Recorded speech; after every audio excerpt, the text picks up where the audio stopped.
எப்படி ஒரு புறா கதை தெரியும் பார்த்தீங்களா? புறா வந்து வேடன் கிட்ட மாட்டிக்கும். வலையோட பறக்க முடியாது. ஒரு புறா பறந்தா பறக்க வராது. எல்லா புறாக்களும் சேர்ந்து பறக்கும் பொழுது அந்த புறாக்கள் வந்து தப்பிச்சிரும் அந்த வேடன்கிட்டருந்து. தோள் கொடுப்போம் தொழில் முனைந்திட. யார் எதை செஞ்சாலும் சரி நமக்குள்ளார ஒரு ஒற்றுமை இருக்கணும். தெரியாதவங்கன்னே வச்சுக்குவோம். இல்லை நம்ம வீட்டுக்கு எதிர்த்தாப்புல ஒரு வாரத்துக்கு முன்னாடி தான் குடி வந்தாங்க. அவங்க வந்து ஒரு பத்திரிக்கை வைக்கிறாங்கன்னு என் பொண்ணுக்கு கல்யாணம் அப்படின்னு. நம்ம என்ன செய்வோம்? கண்டிப்பாக போவோம். ஒரு 100 200 மொய் வைப்போம்.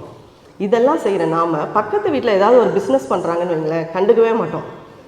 சும்மா இருக்க நேரம் இல்லாமல் அது வாடகை எதையாவது பண்ணிக்கிட்டு இருக்கு, இந்த அம்மாவுக்கு என்னதுக்கு வேலை, இதெல்லாம் ஏதோ தேவையா அந்த வயசில் அப்படிங்கிறத நம்ம சொல்லிட்டு போவோம். அப்படியெல்லாம் சொல்லாமல் அவங்களுக்கு இருக்கிறத வாங்குங்க.